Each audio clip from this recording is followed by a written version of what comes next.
আসসালামু আলাইকুম। আমি আবু বকর সিদ্দিক, প্রভাষক, মাতোয়েল হাজী আব্দুল লতিফ ভূঁইয়া বিশ্ববিদ্যালয় কলেজ, হিসাব বিজ্ঞান বিভাগ। প্রিয় শিক্ষার্থীগণ, আশা করি আল্লাহর রহমতে ভালো আছো।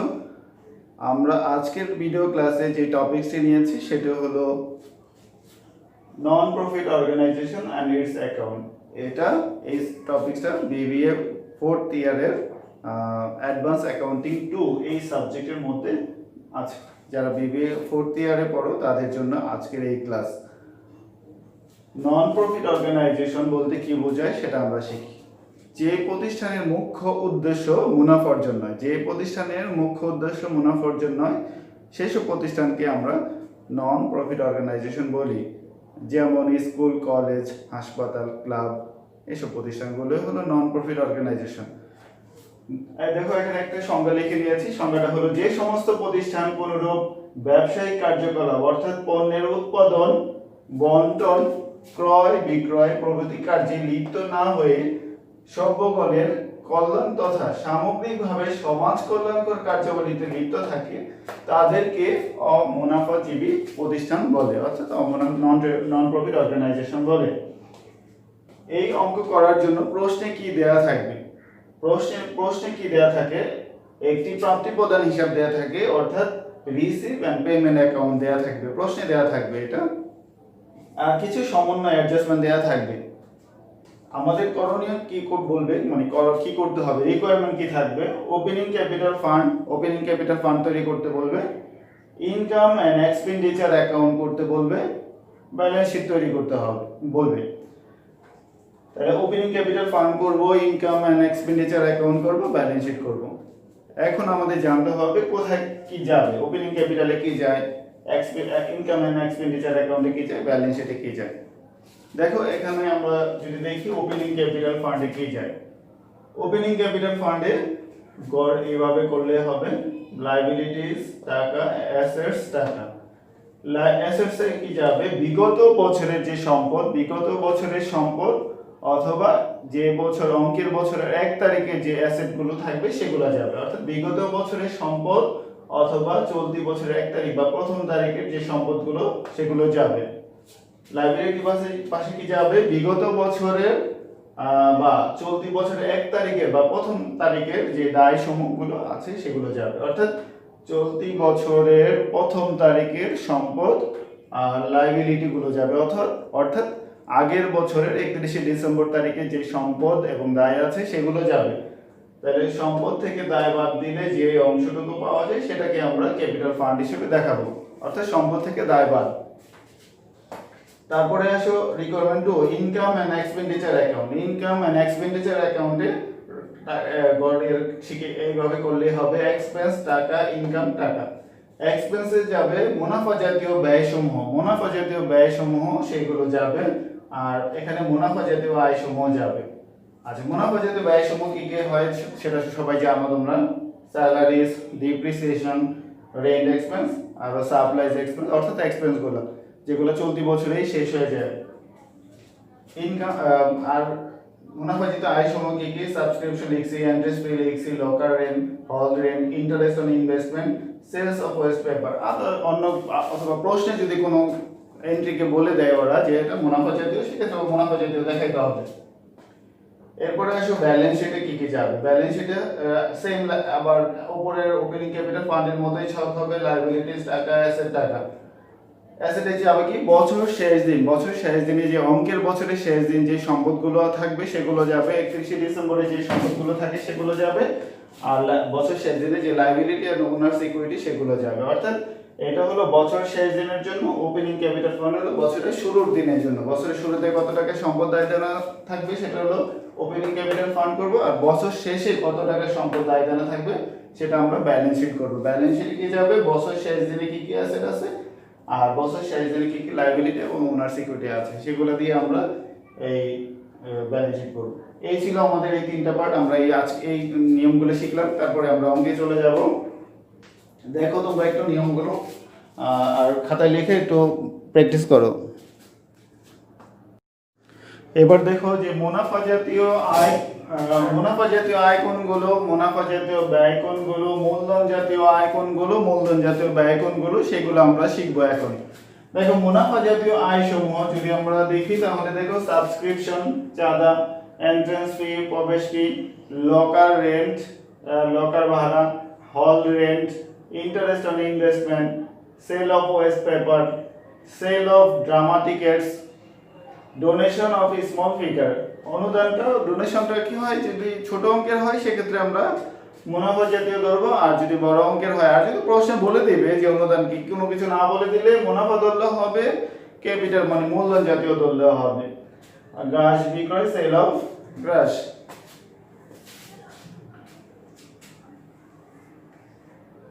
দেখো এরপরে মূলধন জাতীয় আয়, ক্যাপিটাল ইনকাম যেগুলো, লাইফ মেম্বারশিপ ফিস অর্থাৎ আজীবন সদস্যদের চাঁদা, উইলকৃত ধন সম্পদ, লিগাসিস রিসিপ্ট, ডোনেশন, অনুদান, sale of fixed asset, loan receive, এগুলো হলো মূলধন জাতীয় আয়। মুখস্থ করে নিতে হবে আজীবন সভ্যের চাঁদা, উইলকৃত ধন সম্পদ, ডোনেশন মানে অনুদান, sale of fixed asset, sale of loan receive, এগুলো। মুনাফা জাতীয় ব্যয় সবাই জানো এগুলো কি, salaries expense, rent expense, supplies expense, depreciation expense, insurance expense, telephone expense etcetera, আরো থাকতে পারে। মূলধন জাতীয় ব্যয়, purchase of sports goods, purchase of investment, purchase of books, purchase of fixed asset, এগুলো হলো মূলধন জাতীয় ব্যয়। অর্থাৎ সম্পত্তি ক্রয় করে যে ব্যয়গুলো দেওয়া হয় সেগুলোর ক্ষেত্রে মূলধন জাতীয় ব্যয়।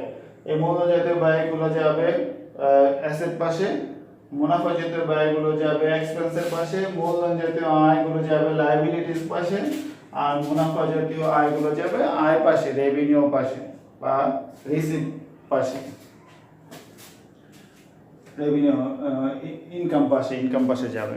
এই দেখো একটু দেখে নাও, দেখে মুখস্থ করো, শিখো।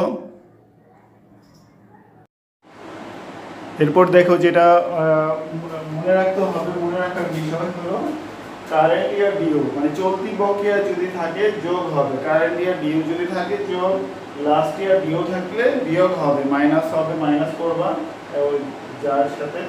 কারেন্ট ইয়ার প্রিপেড যদি থাকে তাহলে আমরা তো আমাদের প্রিপেড ডিউ মাইনাস করি, তাহলে current year prepaid minus, last year prepaid থাকলে যোগ, এটা মনে রাখতে হবে। তাহলে চলতি বকেয়া থাকলে যোগ, বিগত বকেয়া, চলতি বকেয়া যোগ, বিগত বকেয়া বিয়োগ। চলতি বছরের প্রিপেড মানে আগামী বছরের নেক্সট ইয়ারে যে দেওয়া হয়, প্রিপেড দেওয়া হয় সেটা মাইনাস, আর লাস্ট ইয়ারে যদি প্রিপেড মানে গত বছরের অগ্রিম থাকলে যোগ হবে, এটা মনে রাখতে হবে অঙ্ক করার জন্য।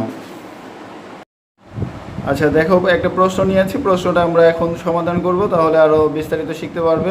From the following receive and payment of Dhaka Club, prepare income and expenditure statement for the year ended 31st December 2015 and a balance sheet at that time. আচ্ছা তারপর রিসিপ্ট পাশে কি আছে দেখো, পেমেন্টসে কি আছে, রিসিপ্ট ব্যালেন্স বিডি 1410 টাকা, এটা হলো বিগত বছরের নগদ টাকা মনে করে নিবা।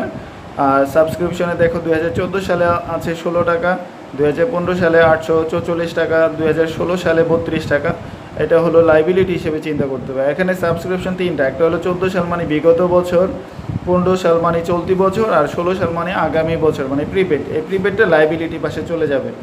প্রফিট ফ্রম স্পোর্টস এটা রেভিনিউ পাশে যাবে। ডিভিডেন্ড অন ইনভেস্টমেন্ট এটাও রেভিনিউ পাশে যাবে। এক্সপেন্ডিচারে দেখো পেমেন্টের দিকে স্যালারিজ, স্টেশনারিজ, রেটস মানে অবিকর যেটা, টেলিফোন, ইনভেস্টমেন্ট ইন 4%, এটা বছর শেষ দিনের জন্য ইন্টারেস্ট দিতে হবে না। সানড্রি এক্সপেন্স আর ব্যালেন্স শিট এটা হলো লাস্টের যে আমাদের হাতে কত টাকা থাকবে সেটা। এখন দেখো এই যে পেমেন্ট পাসটা কি হয় মুনাফা জাতীয় ব্যয় অথবা মূলধন জাতীয় ব্যয়, এটা হলো পেমেন্ট।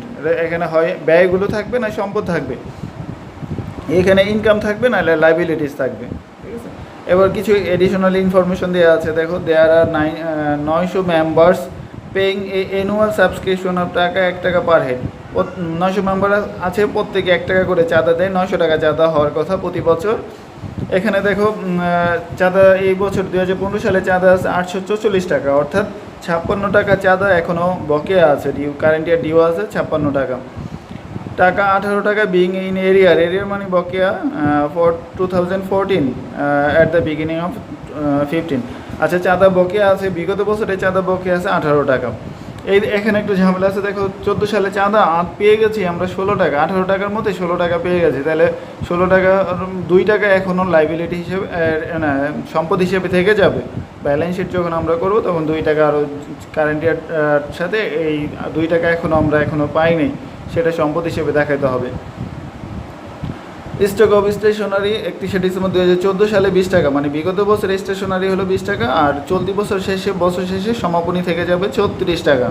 তাহলে বিগত বছর এটা ক্যাপিটাল ফান্ডে যাবে আর বছর শেষেরটা ব্যালেন্স শিটে যাবে।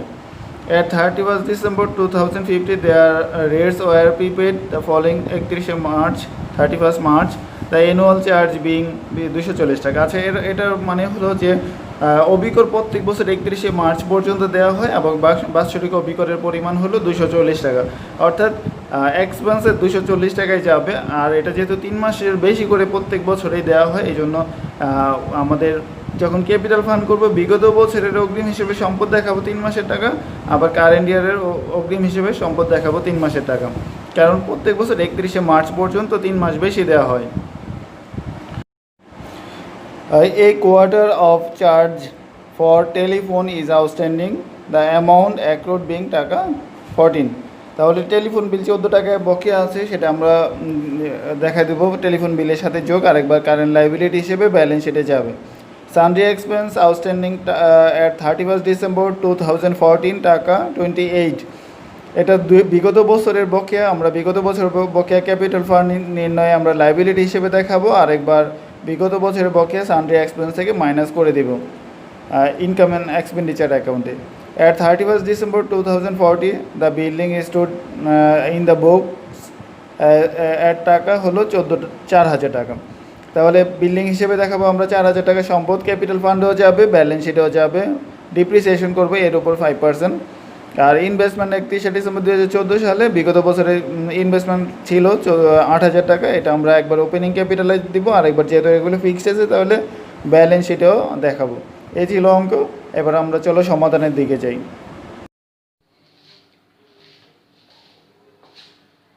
চলো এবার অঙ্কটি সমাধান করি। রিসিভ অ্যান্ড পেমেন্ট অ্যাকাউন্টটা আমি বোর্ডে তুলে নিয়েছি, দেখো এখান থেকে আমরা অঙ্কটা করব যাতে তোমাদের বুঝতে কোনো অসুবিধা না হয়। আরেকটা জিনিস মনে রাখো যে এই রিসিভ অ্যান্ড পেমেন্টে এখানে যে ইনফরমেশনগুলো আছে, যে অ্যাকাউন্টগুলো আছে, এগুলো একবার যাবে, হয় এখানে যাবে ওপেনিং ক্যাপিটাল ফান্ডে যাবে, না হলে ইনকাম এক্সপেন্ডিচারে যাবে, না ব্যালেন্স শিটে যাবে। এই এন্ট্রিগুলো একবার যাবে। আর অ্যাডজাস্টমেন্ট যেটা আমি এখন তুলি নাই, অ্যাডজাস্টমেন্টগুলো দুইবার করে যাবে, অথবা 4বার যেতে পারে, 2বার যাবে সাধারণত আমরা জানি। রিসিভ এন্ড পেমেন্ট গুলো একবার যাবে, প্রতিটা এন্ট্রি একবার যাবে। এখন কোনটা কোথায় যাবে সেটা আমরা তো জানি, একটু লেকচারে শুনেছি, এবার আবার অ্যাপ্লাই করলে আবার আরো বিস্তারিত তোমরা দেখতে পারবে।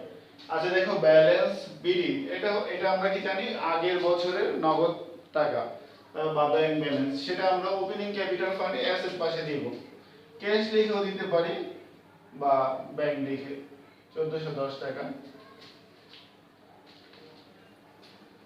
আচ্ছা, এরপরে সাবস্ক্রিপশনে দেখো 3টা অ্যামাউন্ট দেয়া আছে সাবস্ক্রিপশন, একটা 14, একটা 15, একটা 16। 14টা যাবে এখানে, কিন্তু এখানে একটা অ্যাডজাস্টমেন্ট, একটা ঝামেলা আছে। 14 সালে ওরা বলে দিয়েছে যে 18 টাকা হবে অ্যাডজাস্টমেন্ট। এখন আমি 16 টাকা লিখে রাখি এখানে, এই 16 টাকা আর 2 টাকা ব্যাপার আছে, 16 টাকা লিখি আর 2 টাকা ওইখান থেকে আনার পরে দিব। আগে এটা শেষ করি। যেগুলোর মধ্যে আমি দাগ দিয়ে রেখেছি এগুলোর মধ্যে অ্যাডজাস্টমেন্ট থাকবে। 2015 সালের যে ইনকাম, এটা ইনকামে আসবে, যেহেতু আমাদের অঙ্কটা 2015 সালের।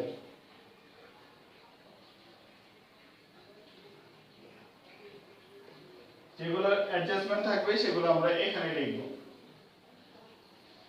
2016 সালে আয়ের অগ্রিম হলে দায় হয় যে আমরা 16 সালের চাঁদা এই বছরে পেয়ে গেছি 32 টাকা, তাহলে এটা আমরা লাইবিলিটিতে দেখাবো।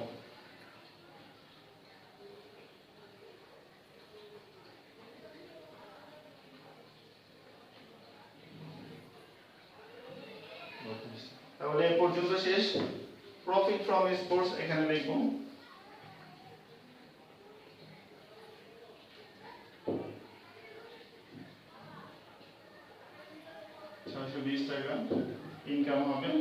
ডিভিডেন্ড অন ইনভেস্টমেন্ট এখানে হবে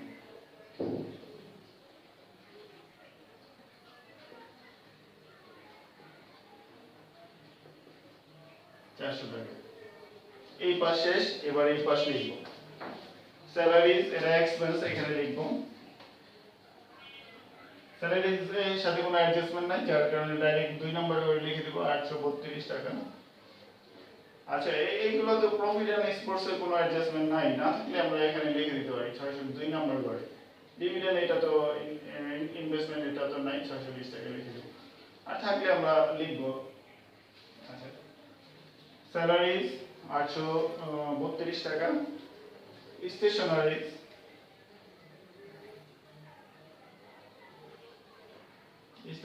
এখানে লিখব 160 টাকা, যেহেতু এটা অ্যাডজাস্টমেন্ট আছে, রেটস এ অ্যাডজাস্টমেন্ট আছে 240 টাকা। টেলিফোনেও অ্যাডজাস্টমেন্ট আছে 40 টাকা। ইনভেস্টমেন্টে সম্পদে যাবে এখানে, ইনভেস্টমেন্ট 500 টাকা।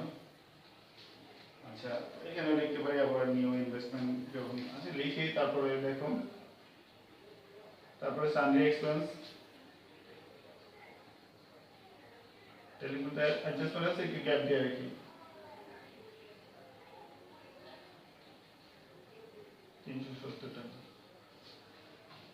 আর এখানে যে ব্যালেন্সটা আছে এটা এখানে যাবে ক্যাশ হিসেবে, উপরে দিয়ে দিই তাহলে ঝামেলা শেষ হলো। ক্যাশ 1180।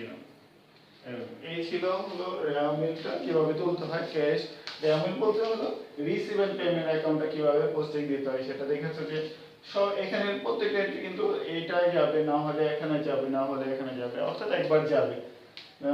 সেটা তোমরা দেখো একটু আবার কিভাবে করেছে।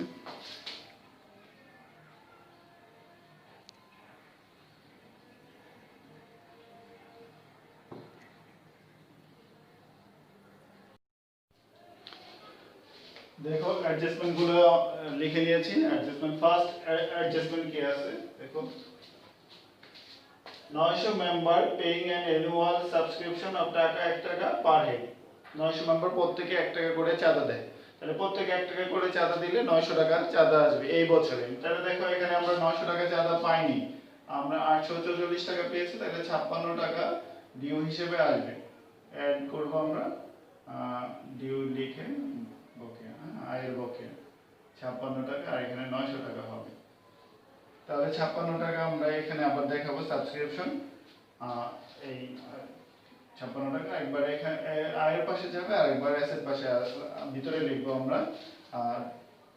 পুরোপুরি টাকাটা লিখবো না, একটু ঝামেলা আছে। পরের অংশটুকু পড়ি দেখো, টাকা 18 বিং ইন এরিয়া ফর 2040।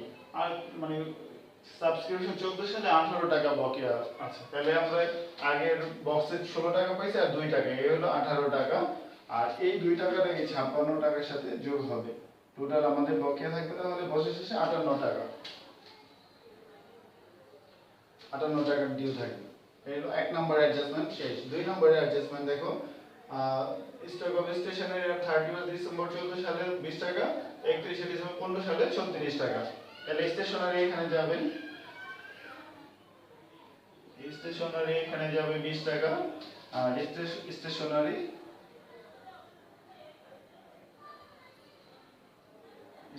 এখানে যাবে হলো বছর শেষে 36 টাকা। আর এইটা হলো এই যে এখানে যে স্টেশনারি এই ওর সাথে বিগত বছরের যে চলতি বছর শেষে যেটা থাকবে, এই বিগত বছরেরটা যোগ চলতি বছরেরটা বিয়োগ। তাহলে আমরা এখানে আমরা লিখে দিতে পারি 160 টাকা, এটার সাথে বিগত বছরের টাকাটা 20 টাকাটা যোগ আর 36 টাকাটা বিয়োগ। বিয়োগ করলে যা হয় তাহলে সেটা আমরা লিখে দিব। ক্যালকুলেটর ইউজ করি।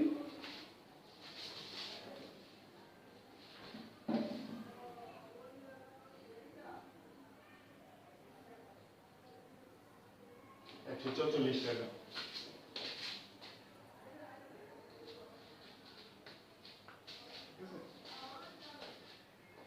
তারপরে দেখো 3 নাম্বার অ্যাডজাস্টমেন্ট, 2 নাম্বারটাও শেষ। 2015 সালের rate, 2015 execution rates were prepaid to the following 31st March, the annual charge being টাকা হলো 200। এটা হয় কি যে রেটসটা প্রত্যেক বছর 31শে মার্চ পর্যন্ত দেওয়া হয়, অর্থাৎ 3 মাস বেশি দেওয়া হয়। আবার বছর শেষে রেটসের চার্জ 240 টাকায় হয়। তাহলে রেটসে এটা থেকে আমরা যেহেতু 3 মাসে বেশি দেওয়া হয়, তাহলে এখান থেকে প্রিপেডও বের হবে, আবার বিগত প্রিপেড যোগ হবে, চলতি প্রিপেড বিয়োগ হবে। তাই আবার যাই করি আবার 240 টাকাই হবে। তাহলে এটা 240 টাকা থেকে এটা একবার বাদ আবার যোগ, কত আসে প্রিপেড 60 টাকা, একবার 60 টাকা বিয়োগ আবার 60 যোগ, এভাবে করলে 240 টাকায় আসবে। কারণ 60 কিভাবে বের করতে হবে দেখো, 240 কে 240 কে 12 দিয়ে ভাগ, 3 মাস যেহেতু 3 দিয়ে গুণ, তাহলে 60 টাকা আসবে। 60 টাকা প্রত্যেক বছরে অগ্রিম থেকে যায়। বিগত বছরে অগ্রিম আছে, চলতি বছরে অগ্রিম, বিগত অগ্রিম যোগ হবে, চলতি অগ্রিম বিয়োগ হবে, আর বিগত অগ্রিমটা এখানে আসবে। রেটস প্রিপেড রেটস 60 টাকা, আর চলতি বছরের অগ্রিম সম্পদ হিসেবে আসবে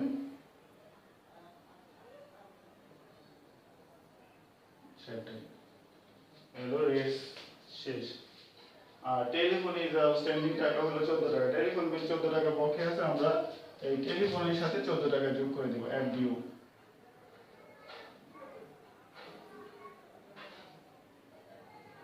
যদি যোগ করি তাহলে কত আসবে? আচ্ছা, এগুলো তো একবারে করে ফেলছে, 144 টাকা এখানে লিখব, যেগুলো কাজ শেষ সেগুলো এখানে লিখব, এটা 240 টাকা এখানে লিখব, আর এটা হলো 54 টাকা আমার। আচ্ছা, যেগুলো ঝামেলা থাকবে প্রথম করে লিখবো, না দ্বিতীয় করে লিখবো। আর আউটস্ট্যান্ডিং যেহেতু এটা লায়াবিলিটি পাশে বসবে, telephone bill, outstanding telephone bill.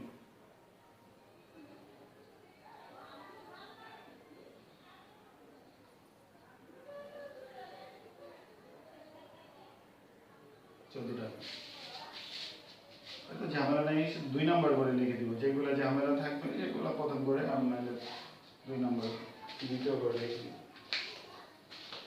এই ছিল 4টা অ্যাডজাস্টমেন্ট। দেখো 4টা অ্যাডজাস্টমেন্ট কিভাবে করেছে, আবার বাকিগুলো লিখে নিচ্ছে। তারপর দেখো 5 নাম্বার অ্যাডজাস্টমেন্ট, সানড্রি এক্সপেন্স আউটস্ট্যান্ডিং 2014 টাকা হলো 28 টাকা, বিগত বছরে সানড্রি এক্সপেন্স 28 টাকা। তাহলে এখানে যাবে লায়াবিলিটি পাশে, এক্সপেন্স ডিউ 28 টাকা, আর এখানে সানড্রি এক্সপেন্স থেকে মাইনাস হবে, বিগত বছরটা মাইনাস হবে, চলতি বছরে ডিউ থাকলে যোগ হবে। এখানে সানড্রি এক্সপেন্স থেকে লেস লাস্ট ইয়ার ডিউ 28 থাকে, কত 2 3 4 342 টাকা। আচ্ছা,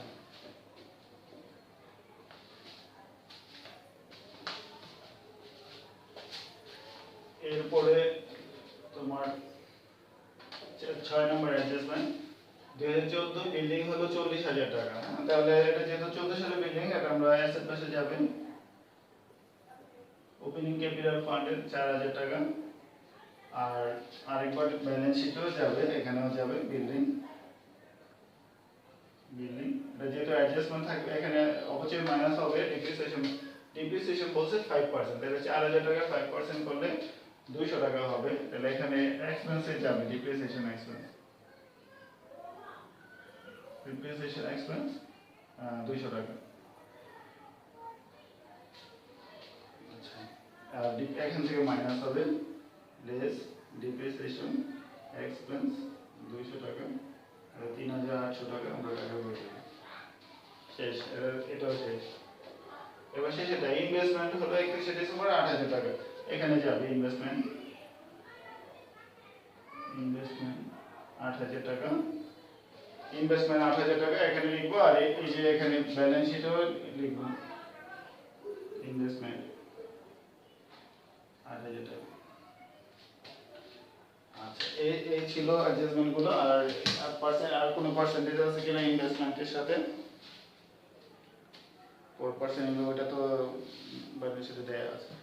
এবার যোগ বিয়োগ করলে আমাদের হয়তো সব পেয়ে যাবো আমরা। ক্যাপিটাল ফান্ড যদি যোগ করি তাহলে দেখো কত হয়, 144, 18, 7, 20, তাহলে যোগ করে 13,508। এটা থেকে 28 টাকা মাইনাস করলে ক্যাপিটাল ফান্ড আসবে 13,480। 13,480 টাকা। এটা 1 নম্বর উত্তর হয়ে গেল। এখানে 13,508।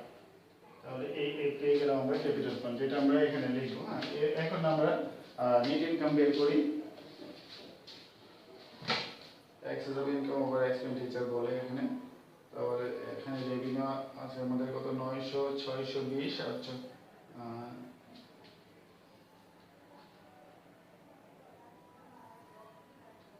ডিভিডেন্ড অন ইনভেস্টমেন্ট কত ভুল লিখছিলাম, 400 টাকা হবে। 400 টাকা যোগ করলে হবে 1900। তারপরে দেখো সবগুলো আয় যোগ করবো, 1920 টাকা হবে। ওর আয় থেকে এক্সপেন্স গুলো বিয়োগ, এখানে এক্সপেন্স গুলো বিয়োগ করলে যেটা হবে সেই ব্যালেন্সটাকে বলবো আমরা access of income over expenditure বা এক্সপেন্ডিচার। তাহলে আমাদের যে এটা হলো, এটা থেকে মানে ব্যতিরিক্ত আয় হয়েছে আমাদের। এই আয়টা আমরা পরে ক্যাপিটাল ফান্ডের মানে লাইবিলিটি, ব্যালেন্স শিটে লাইবিলিটি পাশে ক্যাপিটাল ফান্ড লিখে, এই যে 1 নম্বরে যে অ্যানসারটা ছিল ক্যাপিটাল ফান্ড, তার সাথে 2 নম্বরের যে নেট ইনকামটা হয়েছে আমাদের ব্যতিরিক্ত আয় অর্থাৎ excess of income and expenditure, সেটা যোগ করব। যোগ করলে তারপর দুই পাশ মিলিয়ে দিব, তারপর মিলিয়ে দিলে অঙ্কটা হয়ে গেল। আমাদের দুই পাশ মিলে গেল, অঙ্ক শেষ। দেখো সমাধানটা দেখো তোমরা। এই ছিল আমাদের নন প্রফিট অর্গানাইজেশনের অঙ্ক। যদিও অঙ্কটা একটু বড়, কিন্তু অনেক ইম্পর্টেন্ট একটা অঙ্ক। পরীক্ষায় প্রতি বছরই অ্যাডভান্স অ্যাকাউন্টিং তো পরীক্ষায় অবশ্যই আসে। অনেক সময় দেখা গেছে একটা অঙ্কেও আবার 2টা অঙ্ক আসে। সেক্ষেত্রে সবাই চ্যাপ্টারকে গুরুত্ব দিবা এবং অঙ্কটা শিখবা ভালো করে। সবাই ভালো থাকো, আল্লাহ হাফেজ।